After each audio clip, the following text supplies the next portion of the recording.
About the camera stuff. Do you want it? Oh, that's better.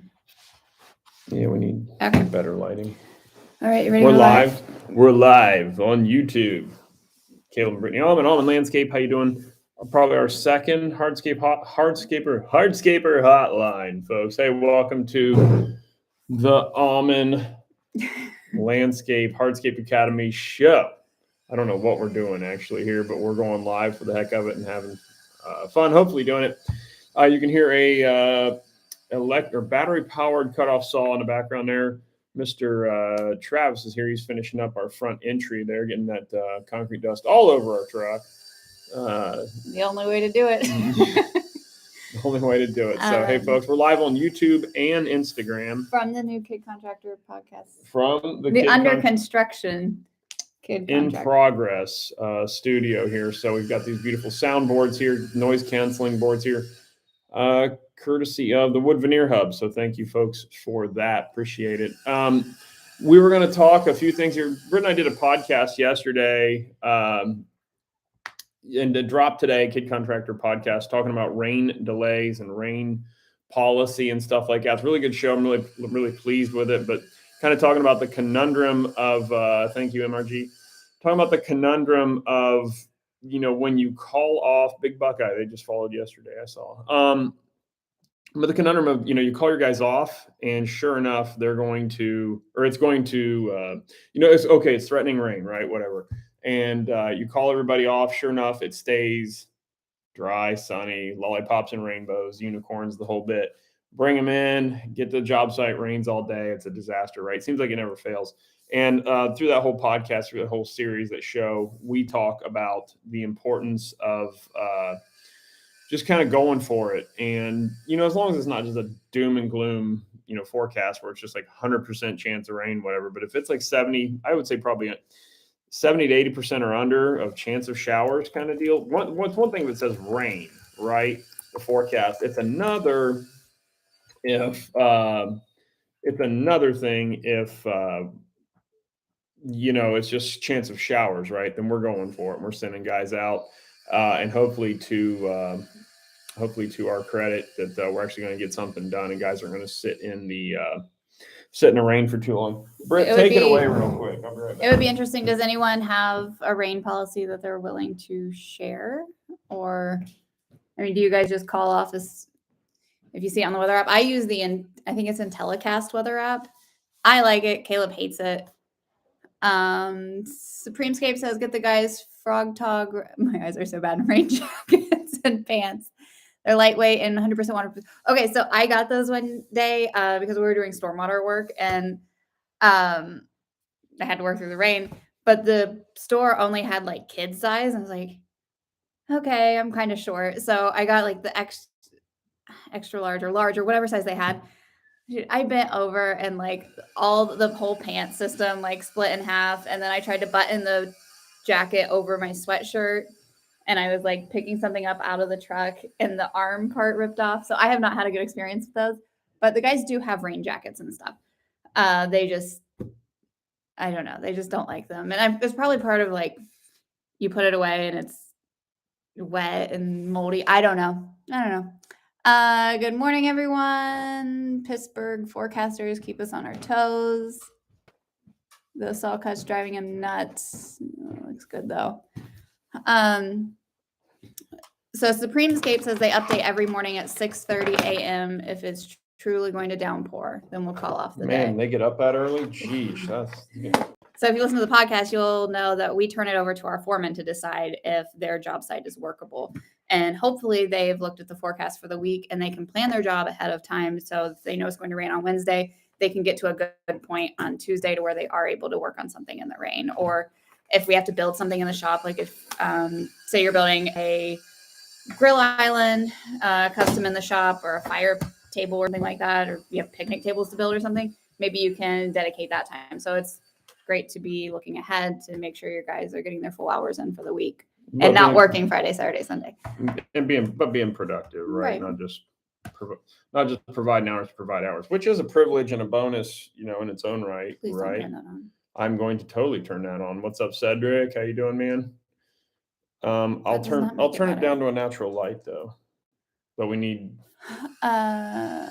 Okay, so we have Instagram going on up here. Check in from Delaware. That's close. Delaware, Ohio? Yeah. Or Delaware State? Delaware, Ohio. Okay. They're saying Happy New Year. I wish I knew what I was doing. Solo Cut says we have nice jackets that look awesome and are waterproof. We got them from Chant at Daily Hustle Chant's store. Daily Hustle, yeah. There's Cedric on YouTube there. Okay, cool. So there's We've been putting a lot of effort into the YouTube channel, folks. Thunderbird, Thunderbird. Let's see. The team decide if they want to take a half day or full day off because we do 4/10, so we have a backup day. Yeah. Which is the beauty of the backup day. It just allows for that gap in your schedule to make up as needed. Economic Outlook 2023. We'll do a podcast on that for sure, more in depth. But I think first half of the year, I don't think you're going to see a lot of pullback in the spring. The fall and summer might be a little slower than usual, and something folks are going to have to do before. Something folks are going to have to do that I don't think they've had to do in a long time or ever, depending on your tenure in business. And that's sell work. You're actually going to have to work on being proactive selling work. It's not going to just rain into you necessarily. But, at the same time, I nearly wonder because there's so few people willing to physically work, like actually get physical work done. I think for the folks willing to physically work, I think your workload's going to be probably pretty okay. Now, it may not be like the super awesome high-end projects that everybody likes to do or wants to do. That might slow down a little bit, might not. They say the wealthy always have money. And even talking with AJ Brentzel at Brex, he was saying that a lot of corporations see a down economy as a time to invest because they know work and materials is on sale, essentially. So they generally see an uptick in work in their experience now on some turndowns and some recessions. So I thought that was interesting, but that's going to be on the big corporations that are really forward thinking. I was listening to a podcast called All In the other day, and it covers a wide array of things. And they're big money guys and, on the board of Twitter and other boards and have investment groups and all this crap. But they're already looking ahead into 2024 when they see the uptick in the recession about mid 2024. And they're already making plans on how to be on the upswing of an economic recovery in 2024, which to have that kind of foresight, I think is really cool for the kind of folks that make those kind of plays. You know what I mean? So I think that's super cool. Okay. Do you do any maintenance like spring cleanups and mulch anymore? Yep, we do. Just for what we do, maybe a dozen properties, maybe. Yeah, we do more mulching than you'd think, but probably. So, but still, a dozen properties maybe of mulch, and then we buy all bagged mulch and pallets, which they're all sitting out back waiting to go this season. We have enough mulch to keep two guys busy. Maybe a helper every now and then for about a month. Andy Ford says that last live was the best on YouTube. I wonder what one that was. Probably the one that was just 30 seconds ago that there was no video. Yeah, no talking, no video. Yeah, so he didn't have to see us. Yeah, right. Yeah, so you're welcome. So Turner says, so I bring the guys in and we'll pay for 2 hours if we get rained out before that. But we usually have enough shop work to keep them busy and wait for the rain to stop. Yes. And if you're working close to home, that's obviously great. And we try to work within 5 miles of our shop. Yeah, we're doing a lot of work very, very local. So that's definitely doable.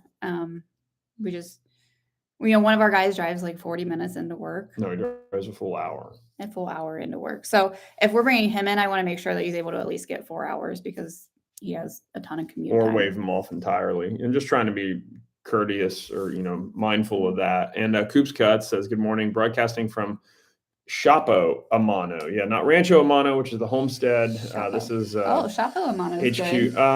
Well, and we had Rio Amano out front, which is the river. It is back. It is Rio flowing. Amano is back out front. Yeah. So Solo Cuts has a. Now I don't want anyone to get too worried about Rio Amano. It will get fixed. Have a project going in next week around in-ground pool, softscape lighting, limestone chunk accent wall. Can't wait to get out there. Heck yeah, man. And solo cuts, good for you, man. You've been stepping games up a lot there. I really, that's crazy. I His really growth think that's over cool. the past few years. Yeah, congrats on that. That's Do you guys do any work in Canal Winchester? We do. We do. Nate's Enterprises. So I'm guessing you know someone there, or you work out of there, or whatever. So holler if you're local. Holler at me here. I'd love to connect. Oh no, Landscape Daddy. He's here to harvest content just to make fun of me on Not Our Finest Hour podcast. So better look out. I should listen to that show sometime. Oh, Zulo's here. Oh no. He's also here to give you. What was that last comment ahead of those guys? Worried about having to sell work instead of the calls coming to me. Yeah, I mean, and that's the thing. And so just see who the real salesmen are in the group. it will. I mean, I think folks are going to have to actually work a little harder to close on jobs. No, I'll have to check out the Not Our Finest Hour podcast. I haven't got a chance to listen to the episode. I've heard it's not for everybody though, so I don't know. Maybe it's not for me either. Let's see here. Have you ever done snow removal for any of your customers? No. Residentially? Yeah, well, way back, but it doesn't count because I was just an idiot running around with a shovel and a snowblower. We have no snow advice. Zero. Oh, I don't know about that. That's not true. But I would say route density with snow, also critical. I would definitely say that. Supremescapes, 100% agree. Just had Jeffrey Scott's masterclass yesterday and their guest economic speaker. It will be a time to actively be selling 2 to 4% marketing budget minimum. Yeah, I think that's. What is one thing you would immediately change about your business from How to Hardscape? Yeah, what is that CA $13.99? I mean, it's for sale for $13.99 Canadian. Man, that's awesome. We could buy How to Hardscape for $9 American. I don't know if that. I'll take you up on that, Mike. We'll settle the details. Can we click later. on it and buy it? No. Was one thing you would change immediately about your business? That's a good question for the group. Yeah, I don't know. That is a good question. I don't feel like Matt Lamar, true international under pressure. I agree with that 100%. What would I change immediately about the business? I'm really happy with where the business is at in the shop right now. Where we really need to get, I don't know. There's at the micro level, we're running pretty good. The guys are getting out, getting stuff done. We're outfitted, equipped very well. There's all that. I would love to get our job boards, and I'll tell you scheduling. We got to get our scheduling under control, and we've done an awesome job on that, comparatively speaking, over the last 3 to 5 years. Just as in regards to not overcommitting ourselves, that's the big thing there. We've gotten very diligent and committed to not overcommitting ourselves. What we suck at is really just trying to make sure we're more on task and more on point with schedule. And that when we run into some we need to get openings in our schedule, like time-wise or job finishes earlier or whatever, we get onto the next thing and produce income. We leave a lot of money on the table or slip away or whatever you want to say by not having our schedule like backup and filler jobs ready to roll. And with the shop, I believe that's going to change because now anytime we get a small job that's booked and scheduled and deposited, all that material's coming here to the shop. It's going to sit and be waiting. So it's like, hey, we got a guy available tomorrow. He can run out and do that 1 day single planting install. Bam, I got 3 loaders now. Like we can go knock some stuff like that out. So I think our revenue there will be much bigger. So schedule, just getting an actual job planning. That's more probably it. So good question, HTH there, Mike at How to Hardscape. I think he's on that NOFH podcast too. Okay. Malamar says, hi. There have been lots of people in my area that have told me they can't find people to take their money because they're smaller projects. Yeah. Which you hear concrete people say, or like people looking for concrete jobs all the time. The sidewalks in our area, that's how we ended up doing a sidewalk once, which we'll never do again. But that happens, especially in the concrete world. And a lot of people call us like, we don't know if you'll do our project or not. And I think Andy Mulder's the one that'll take on any project, but it's not on the schedule. John Seeger. Yeah, it's just when we get to it. But John Seeger with Signature, I love what he does because he doesn't want to do small jobs. And I was talking to Luke Scott about this yesterday. Any work that they don't want to do more of, they never promote it on any of their social channels. I mean, he does not put it anywhere, Facebook, Instagram, nothing. So if it's a little job planting 1 tree or a little garden wall, he never, and it's like a one-off for an existing client. I keep thinking there's something on my shirt, but it's a stupid screen. He never promotes it on Instagram. Never. It's a ghost project, and it's because he doesn't want people thinking that's what he does, and so he doesn't promote it at all. I think that's really smart, gutsy, but I think it's really awesome. And that way, the only project he promotes are great big projects or bigger projects, bigger patios, But and you get known but the more filler for what work you. is still. I'm not saying he doesn't take it on. He doesn't promote I it. It still understand. comes on. So I think that's really awesome. And I think that's just awesome. I think it's really gutsy and cool. Oh, yes, we do work in Winchester. Do you have a set distance on work radius? As close as humanly possible. Yeah. Molder. Outdoors. Oh, no. Mud Works Outdoors. I thought it was Molder Outdoors. Like Kinda Molder. looks like his logo. Well, I was like Molder X Outdoors. Like, man, brand change again. Mud Works. Okay, hi. What were we just saying? Our work radius. Yeah, commercial work with the stormwater stuff for the one company we work under, we're working 2-3 hours away for that stuff. Generally, the really far stuff Britt and I are handling now, we're self-performing. Our local or our hardscape work, I don't want to travel much more than 40 minutes anymore. Just depends on just the routing. If it's an easy drive for an hour, just all freeway and stuff, yeah. If it's a ton of back roads and hill climbs and all that stuff, we're going to be a little more discerning. But I mean, we price it all into the work. And really, we just tell clients like, hey, we'd actually love to work there. It's an ideal project for us. There's a lot of drive time and you're going to pay for that. So, we might not be the best value for you. We are a great company for you. We might not be the best value for you. And that's up to them to decide. So, what else we got here? Any tips on expanding from a 3-year landscape design company to a design and build company? I'm a one-man show with all industry experience since I was a child. I was reading a YouTube comment. I'm sorry. What was that? Do you have any tips on expanding into a design build company, a one-man show with industry experience? From a 3-year landscape design company to a design build company. Oh, they're only design. Oh, neat. Equip yourself as best you can, as fast as you can, affordably. You need to find a key right-hand man. Key right-hand person. How dare you? Right-hand man, shame on you. Right-hand person. And whatever, guys. And but finding those key peoples. I mean, I would be getting that job search right now, and then depending on what you want to do with your company too, of course, and then equipping. Just you're not going to get good employees if you're like, hey, we got to run 40 yards of mulch up this hill with a wheelbarrow. You're not going to get anybody to work like that anymore. And you have to scoop it off a truck.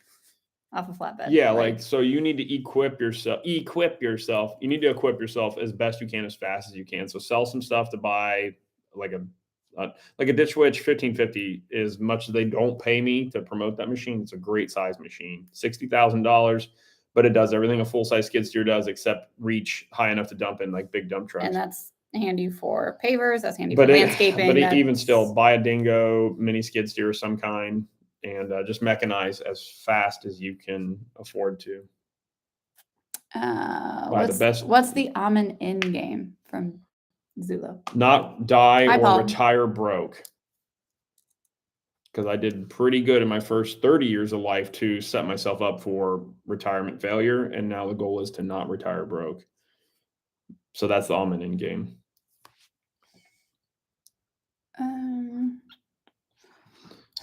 Cedric's asking about a group breakfast before or after the podcast summit. I don't know, Cedric. Let's talk about that and see what we could maybe figure out.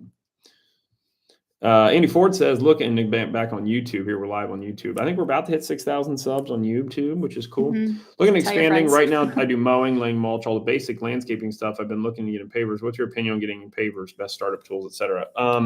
Number one is make sure it's something you actually really want to do. Because when you decide that it's something you really want to do, you need to go borderline all in.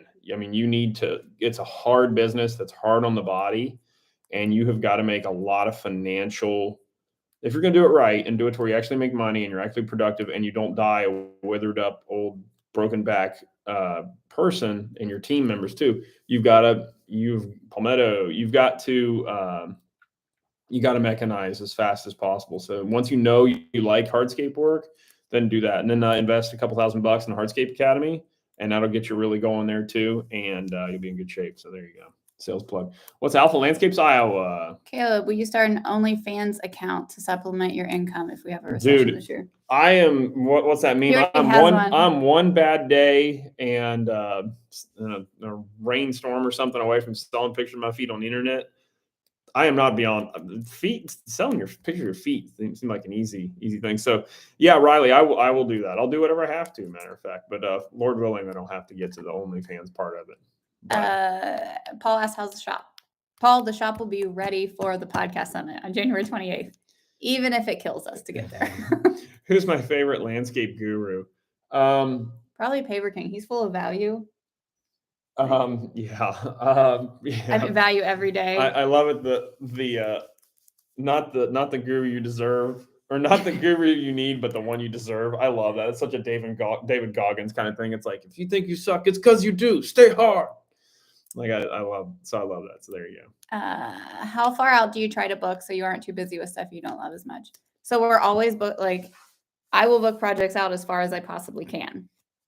And then the filler work is like, if we get a bad rain day, or we try to, since we're only one install crew currently, we try not to open up. We don't open up multiple projects at a time. So if we get rain out of a project or we're waiting on materials, it's nice to have a filler job that we can jump on and complete in a day or two, and then go back over to the other install job when we're done. But it's tough to do that stuff if you don't have the materials sitting on hand. And then like that morning, you got to scramble to go get the stuff and get on site.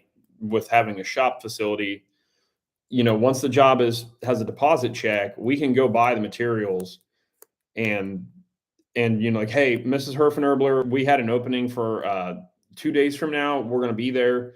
We'll be there. And I don't have to scramble around to get, materials on hand, and the guys can just load up that day or that morning or that evening, ideally, which we don't do, and get to it. So that's like the great thing about the filler work. But I don't like I want to try to really stay away from a lot of. How far out do you try to book though?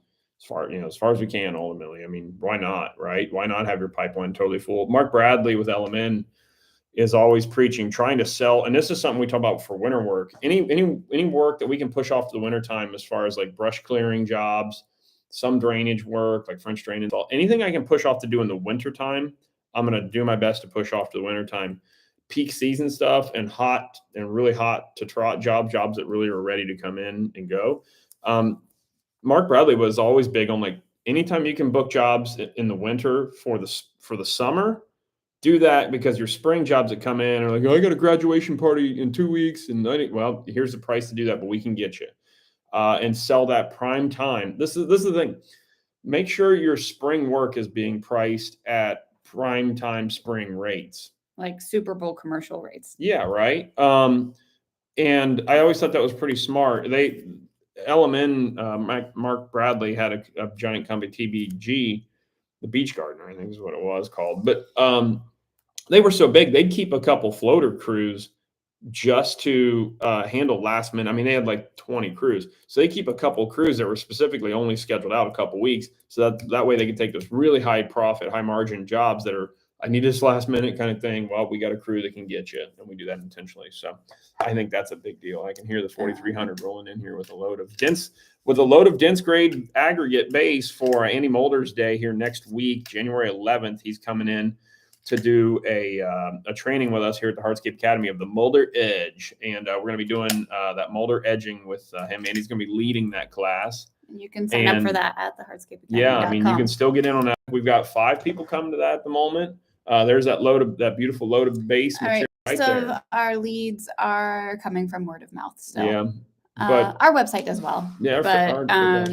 it's usually the website, and then someone's like, "Oh, we asked around, and someone knew someone who had a patio or worked with you before." What's your minimum price for jobs this 2023 season? I don't think any job that takes 2 guys 2 days, we can hardly touch for under $3,500. And that's maybe not even realistic. It just depends on what's involved with that. But minimum anything is probably $3,500. Now, if it's a repeat client that we've done work for, and they're like, hey, I just need 1 oak tree out back or 1 oak tree at this property, you bet it's $1,000. We'll get it in there. We'll take care of it. Whatever. But if it's a new lead and somebody we've never worked with before, and again, this is based off of like the economy being strong for the last 15 years. That may change. All these things are subject to change, Someone of course. bought a badge. Okay, whatever that is. Thank you for buying a badge. That actually is like super awesome. They took time to do that. Candy and Services spent money. says. Yeah, Candy Services. Hey, C&I. What's up, Christian? Young hustler, John Henry. When do you want to retire? About 5 years ago. No, I don't know that we'll ever. Like, I want to retire, but I don't know that I'll ever just be able to not do anything. And I'm not a quilter, so I don't want to say that we'll always. In my opinion, I don't know. We've never really talked about this fully, but I don't want to say that we'll never have the company. I think I'd still be like that old lady that comes in with her wheelchair to like just sit in the office and talk to people. I don't know. I want to travel and I want to like not be as involved as I am currently. I don't know, 55. I'd like 60. To be set up financially pretty good by the time I'm 50. Whether or not we hit that or not, I don't know. But like I said, I got a lot of catch up to do because I was an idiot for the first 30 years of my life and ruined my financial. I enjoyed my youth at the expense of my future, right? That's one of the greatest things. There's steel cuts. How you doing again? What does Auman look like 3 years from now? 2 million in sales, 6 guys in the field, and this place running like a well-oiled machine. I mean, we'll still have the training center, the podcast, profitable, debt-free, all that kind of mentality. Auman 3 years should be debt-free at the most, at the rate that we're at our expectations. Or it's not our highest priority at the moment. What events are you going to this off season? That's a good question. We're going to. Hey, Keith. We're going to a few trainings. We're live on YouTube and Instagram. Thank you, sir. They hit 5 tons real good. Yep, 5.02. That machine's amazing, isn't it? That's so wild. But we are going to You want to find a place to dump that out back, like, or make a place, or is there just nowhere at the moment? Go ahead. We're going to a training for a couple paper suppliers, and I don't know. Are we doing any other industry events in the winter? I don't think so. Okay, yeah. Because we have our in-person trainings every other week, and then we're taking a trip or two. We are going to Con Expo in March in Las Vegas. It's a trade show that's once every 3 years. It is the coolest trade show that I've ever been to.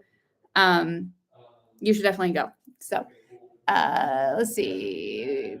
Brian Fullerton, he's here. I'm losing it. Okay, how's everyone doing? Trying to scroll through this. Phone's lagging. Okay, someone wants us to check DMs. Yeah, I'll get to that after this. No sound. Sound is gone. Sorry, guys. Do we have sound?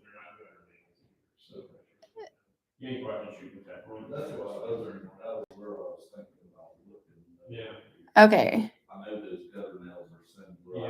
Do we have sound back? Does YouTube have sound?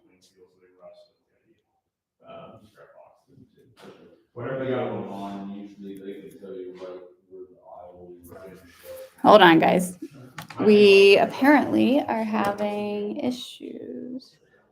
But yeah, box of spice, and like, so whatever they got on pallet, 20, 30, 40 bags. We have to get a full skid. That's good. Thanks, sir. All right, Brian, do we have sound? We lost sound. With what? Okay, Lawn Care Pro says we have sound on YouTube. Okay. What is your favorite podcast from the Not Your Finest Hour podcast? Maybe it's that one if I'd ever listened to it. I don't know. We lost sound because I received a call. So I think that's what the problem was. Okay, fixed, Mulder says. Okay. Not Mulder X Outdoors, Mulder Outdoors now from that. So thank you on the sound reports there. Appreciate that, folks. What is a podcast I've been listening to? I listen to a ton of podcasts. I can't say I know what my favorite is. I'd have to think, but I mean, you got to, of course, check out the Mulder Life podcast. Here's let's see here. I'm listening to All In right now. That's a good one. Not Our Finest Hour. I'll have to check one out. I'm listening to Urban Warfare Project, which is interesting. Oil and Gas This Week. That's kind of an interesting one. Cleared Hot. I enjoy that. Ecom Crew, Dirt Talk with BuildWit, Entre Leadership. Now here's some of our friends. If you want to check them out, Green Industry Podcast. I came across Mac and Steel here, the Lawn Care Power Moves podcast. BB Outer Spaces is pretty good. Tim Ferriss, Jordan Peterson, of course. Fullerton Unfiltered. I think Jordan Paul's How I Built Peterson This is pretty his good. like bedtime story. He listens to that. The Way I Heard It, enjoy that. Joe Rogan when he was on there. Hardcore History is really good. Yeah, so that's a whole Brian list. Fullerton. Someone is making us an offer on brians10.com. Wonder who has that. So yeah, how did you learn Hardscape? I bought a book, and this was back pre-internet, folks. It's crazy to think about. The internet wasn't really a thing yet, but I was trying to learn it. I was in college, but we weren't doing any. Hardscape just was not what it is now. But I bought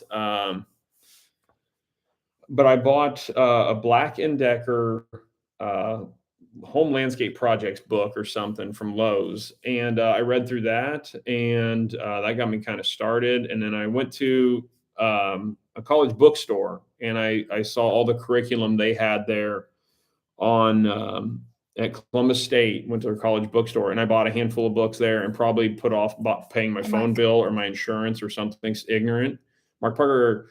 And bought the books instead. And I would do dumb stuff like that all day long.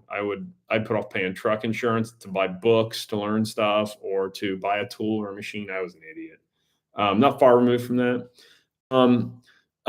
Zach Turneau and Jeremy Swihart are going to want to do a breakout of marriage advice at Together in the Trades in Big Sky, Montana. One of their methodologies, they said, to let their wives know that they were going snowmobiling is to just let the credit card receipt come in and let them see the reservation in there, and then the wife would know that they're going snowmobiling. And they thought that was good way to break that to your spouse that they're going. Your comment? Do you think that's good marital advice? Because they want to do a breakout session on tips like that. I will not be inviting them to speak. What? I thought that was pretty solid. It saves everybody kind of some awkward stuff there. She kind of sees it, gets mad, whatever. Let's see here. Or if he pays the credit card bill, then she just never knows about it. Period. And then he just leaves. Yeah. I think that's what Turneau does, and he can't figure out why his wife's mad at him. He's not so good at it. Hamilton, Ohio. We've done some work down there in Hamilton. We actually just did a job down in Hamilton. Didn't we? At a Walmart or a Costco or something down there. Yeah. I think it's that retaining wall job. Yeah, we did a retaining wall repair down there. That was a fun one. That was cool. What else going on here? It's better to ask forgiveness than permission. I think that's the premise of their speech. That doesn't work like that at all. That'll be good at Together in the Trades in Big Sky, Montana. That's about sold out, by the way. I think probably it's probably 5/8 it's sold. exciting. They're gonna lose. Oh well, we got to pause there. Okay, sorry. All right, YouTube. We've been going half hour on YouTube. That's wild. Okay, can you hear us still? I got another phone call. I should turn those off. It's better to ask forgiveness than for permission. Correct. Okay. I don't know that that's good spousal advice, but Together in the Trades, July 14th and 15th in Big Sky, Montana this year. We're doing 2 half days. There's Zach again. He's back, or he's around. Hi, Zach. We're doing. I don't like your advice. But we're doing 2 days, 2 mornings, and then that way you have the afternoon to explore Yellowstone and go see Old Faithful and go on 4-wheeler rides and everything else. So it should be a great time. Tickets are selling. We still have some available, but you want to go ahead and buy your tickets and book your hotel because hotels are limited there. Another question. Thank you for the audio report there. Appreciate that. Where do you see Auman in 3 years? Again, I know, but it came back up. 2 year, probably 2 million in sales, 6 field producers, Hardscape Academy going well and like being busy, and just producing tons and tons of awesome free and educational and pay content here from the studios and the facilities. So that's the 3 year the short term big picture goal, and really just refining the company. Like I think we're at a point where with the facility and the way we're outfitted and the guys we have a chance to really refine things and really running like a well-oiled machine. Find some good key people, add some really good key staff. At this point, the only thing holding us back is ourselves. Yeah. So, well, I mean, that's always I know. Always QA, we hover around $1 million in sales. This year's down from that for sure because the shop build, I've been absolutely consumed with this shop build. So, which was something I don't think we really accounted for. I didn't. Yeah, we set our budget based on $1 million in sales, and we did not hit that at all. I think we're barely going to clear out barely 800. Yeah. And but you did like $200,000 for work. Yeah, I worked I mean, this will be tomorrow night. I'll have 90 hours in here at the shop. So I was just trying to ramp up and be ready because we have a training. We still have a couple openings for that. If you're nearby and you want to drive up, Mulder's going to be here for the last half of Tuesday, getting ready for his training on Wednesday with us. It's going to be amazing. Zach's going to be a guide on the side-by-side day there in Big Sky, Montana. Well, then he's welcome to come. But it's not too late to get in on either the Mulder day. That's $800, or the 2-day training prior, which is $1,200, and learn how to build pavers, retaining walls, all that kind of stuff. Like that's going to be awesome. And we're going to get out other stuff. We're going to talk French drains, lighting with our friends at Green Foundry. We got lots of cool stuff coming up, folks. Duramax Dan, seen that before. Brian Ray says YouTube's audio sounds fine. Thank you, Brian. Utility trailer. Should I then buy a? You're gonna have to hit like do not disturb. Well, tell the Blades people to stop calling us. Is that really the Blades? Yeah. Like Blades Direct, those pesky guys. Don't buy. They from literally Blades call Direct. Every day. Don't buy from Blades Direct. They're the peskiest salespeople ever. Why we do recommend using Latix. They're the least annoying Blade salespeople, I think, except for one guy named Pete. What is it about Blade people, though? There's something in that culture. It's just awful. Latix promo code Auman gets you 20% off your Diamond Blade purchase, and they won't harass you like the other brands will. And if they ever start doing that, let me know because I'm gonna scold them. Okay, I have a utility trailer. Should I then buy a dump or enclosed? What would you do in your case when you were 3 years in? Get a dump truck if you can. Otherwise, if you can't afford a dump truck, then get a dump trailer. Get a dump trailer. Absolutely, get a dump trailer. But get a dump truck as soon as you can. Absolutely. It's a good question. Get a heavy-duty dump trailer. Yeah, don't skimp on the dump. Don't buy a used dump trailer. Those things are nothing but abused, and you'll have more headache with that thing and nightmare. Figure out a way to buy a brand new one with no issues.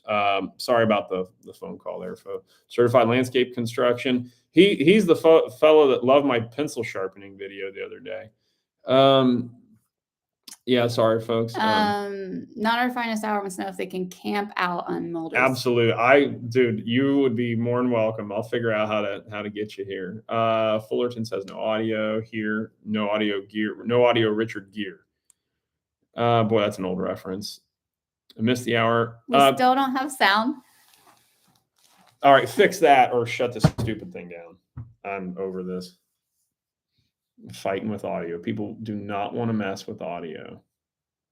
Okay. Thank you, baby. Then tell them goodbye. So did you fix it? I don't know. What'd you do? Is the audio back? Now you just crashed it. Okay, let's try that one more time. Great sound. Thumbs down, Mr. G says. Well, Mr. G, I'm doing what I can. Okay, so you do this. You go. Where's the airplane killed it? I thought airplane at least run Wi-Fi. Okay, are we still there? No, I killed it with the airplane. But I mean, it's gone. Are we back? Well, if anybody's still there, I'll be shocked.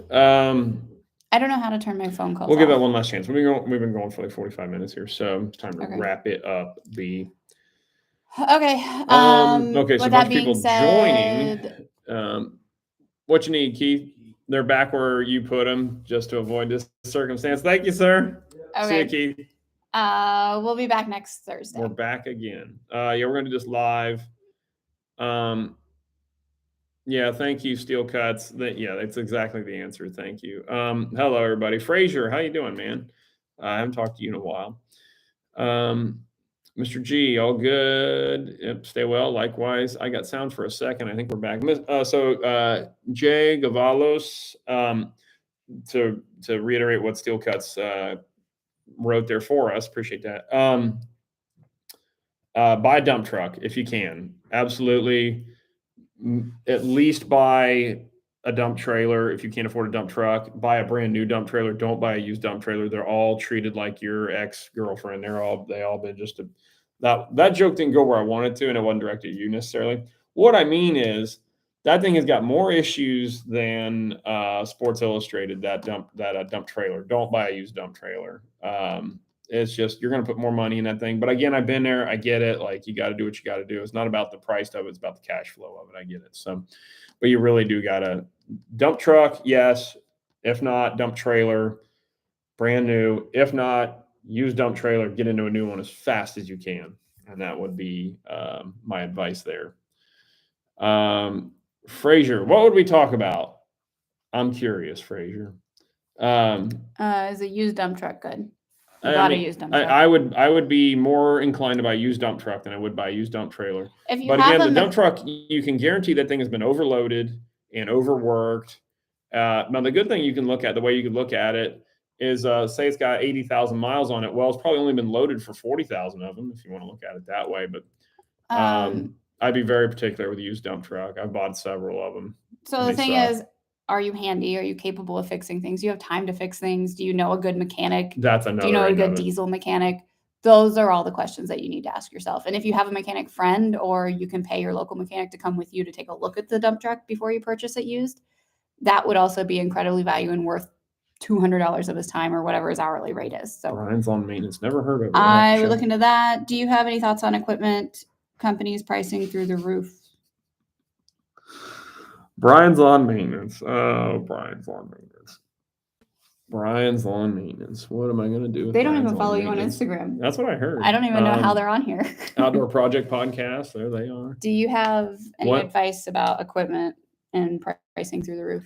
I was talking to AJ Brentzel the other day, and they run like a $9 million construction company out in Pittsburgh area. And they said equipment financing rates are so ridiculous. They're fixing a lot of stuff. And I think you're going to see a lot more of guys just trying to fix as much stuff as possible. So the used equipment is just as much as and that's also true. But I think you're going to see with an economic cool down, I think you'll start to see equipment cool down as well, because this next year is going to be really interesting. And I don't even dare want to make I don't even dare want to make like thank you, Outdoor Project Podcast. Appreciate that.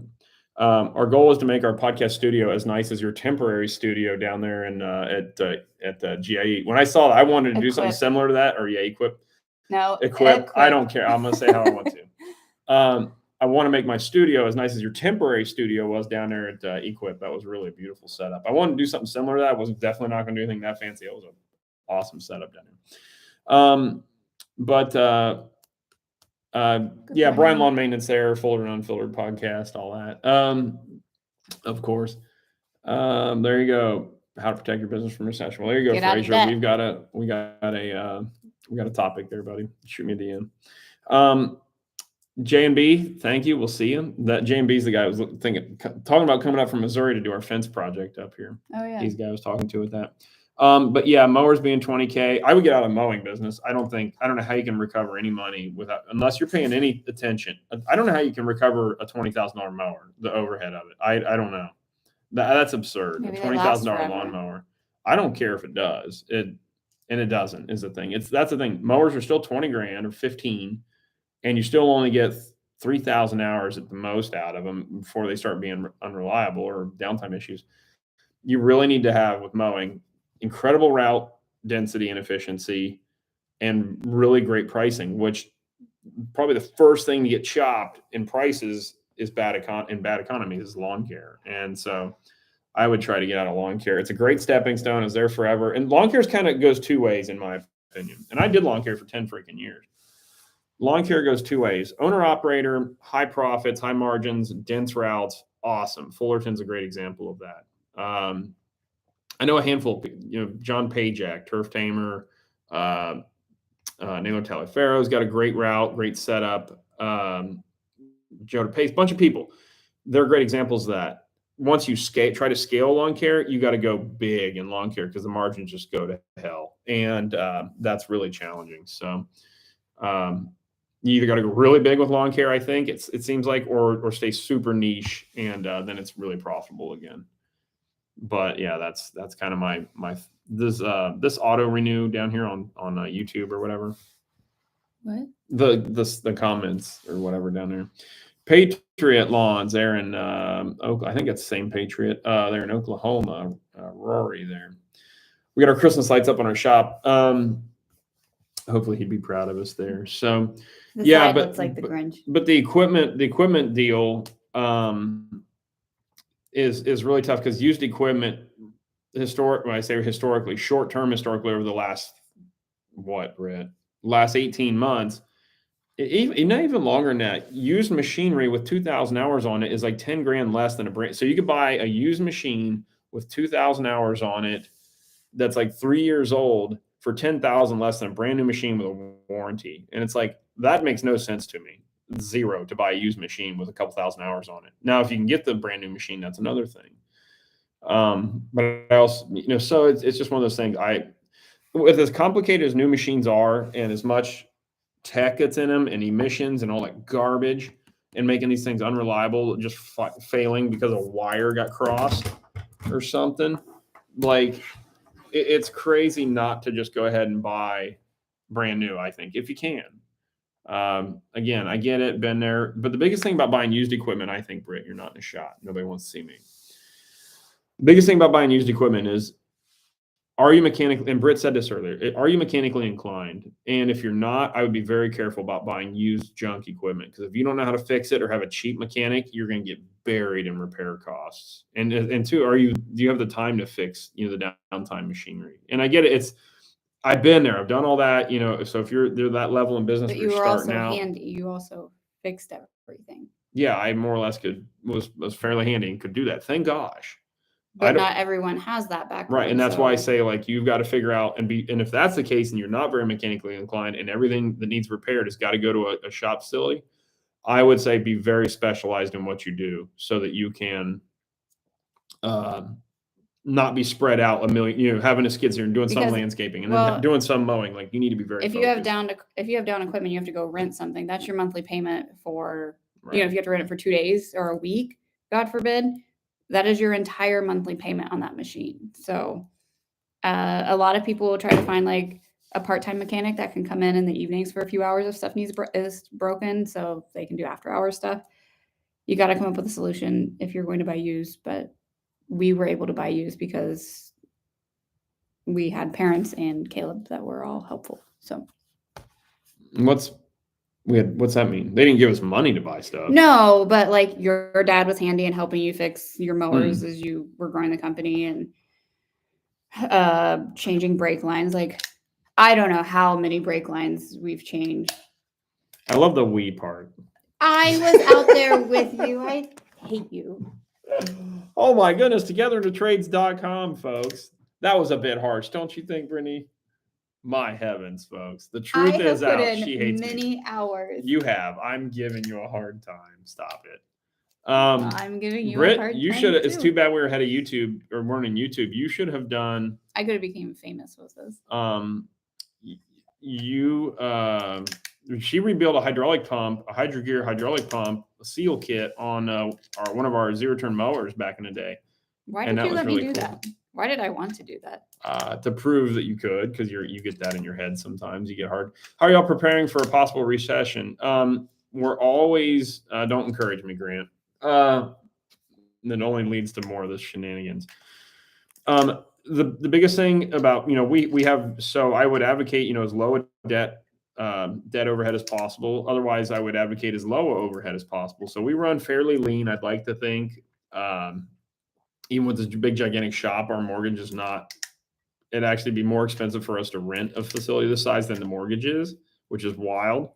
So I would just say definitely running very lean, selling equipment you don't need, getting rid of payments you don't need, and just really trimming things up and getting a lot of cash on hand. Because the thing is, Warren Buffett and all those big guys, they love recessions. They love downtimes because that's when they buy the most. That's when they buy real estate because it's on sale. They buy trucks and machines and businesses and all that stuff. They buy in a down market. You don't buy top of market. You buy it in the down market. You buy in a down economy. And so there's going to be some deals to be had here the next 12 months. I'm sorry. And that's that. So part-time comedian. Yeah. I walked away from landscaping, work in public, school now. What's going on here? It's jumping around. Okay. Well, they didn't have a question. Oh, okay. Have a lake project. I don't know. We've been trying to go for a while now. Okay. We're in Cleveland, Youngstown. Let's try to get those last comments. We're going to shut her down here. Am I doing this or are you doing this, honey bun? Seeley, what's up? You're blocking this camera. I have so a you few. can't do Oh, this. goodness forbid. People don't get to see my shining face. John Henry, permeable patio. You got to read it out loud. No one else can read it. I'm trying to even read it. Have a lake project looking at that is over on their. That is over on their. You are so slow. Impervious surfaces by 154 square feet. Permeable patio is an option to make up some point, but they want it built over crush and run. Your thoughts? Why do they want to build over crush and run? What the hell do they know? That's what I'd say. The hell do you know to demand this? And I would be careful of that job then too. If they even think they know what's better for their job than you do, I would be very cautious about that because chances are they're going to know a lot about your job that you apparently don't know. So I would watch out for that. Over or under Fullerton budget? That's a good question. I would say we are about right at budget and maybe a fuzz over.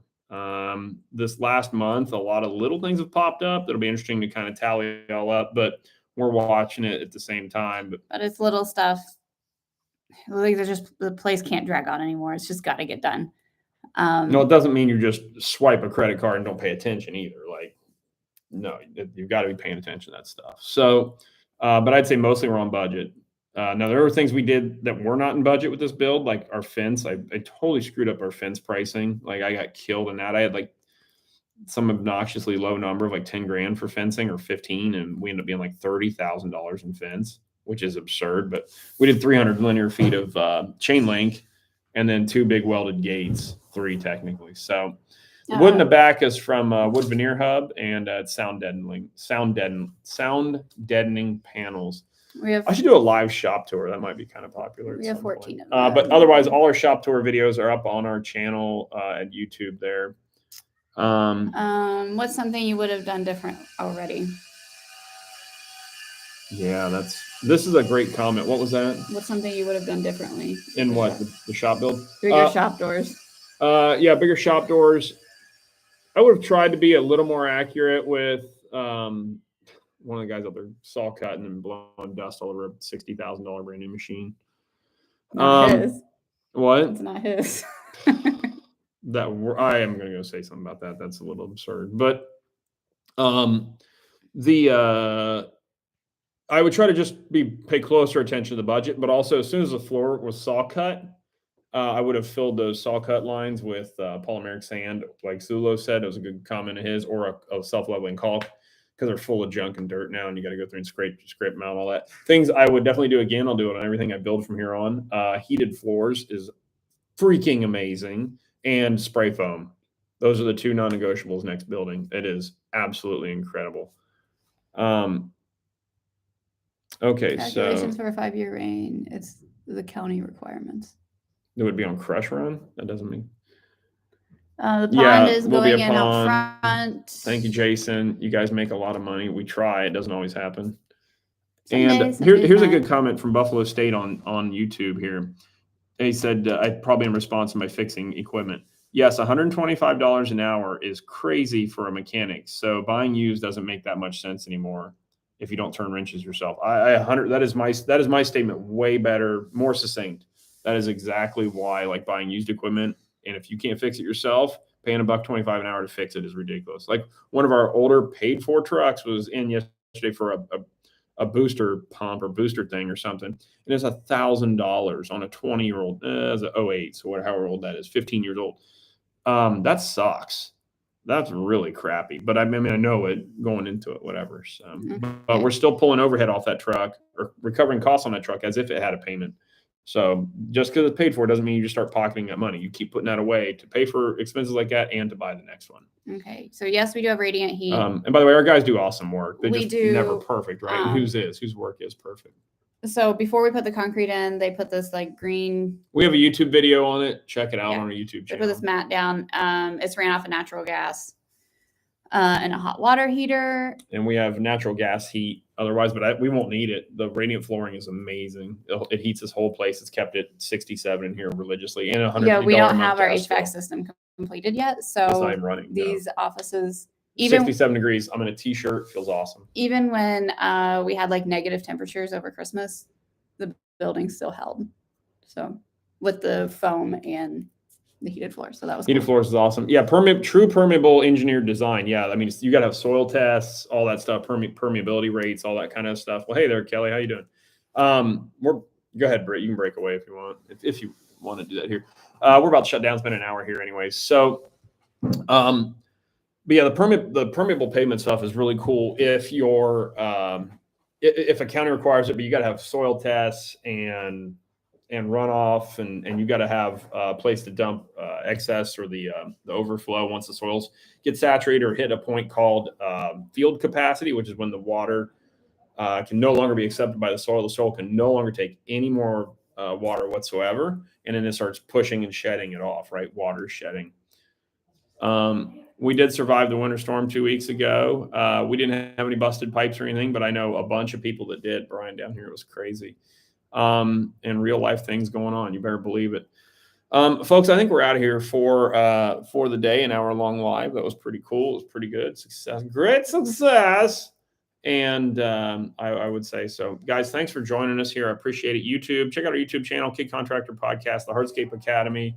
If you're local, Auman Landscape for hire or for employment, if you want to join a team with some really nice equipment and hopefully not killing yourselves working for us, that's the goal. Someone needs to do a reality TV show of a landscape company, similar to how they did Gold Rush. Yeah, somebody could do that. I'm not interested in. Thoughts on the Federal Reserve? That's a great question. I'd love to talk more about that. Maybe we'll talk about that on the Fullerton Unfiltered podcast since it's unfiltered. I'm listening to a podcast called The Good Old Boys right now, and they're having a very interesting discussion about centralized planned economies and financial systems and things. It's interesting. Potted luck. Would you do open grade stone on a driveway that's basically level? Yeah, sure. But any water that gets in that open graded system, you need to make sure it's got a place to go. So you need an exfiltration pipe and stuff like that. So yeah, that's for you, Brian. There you go, buddy. Folks, we're going to jump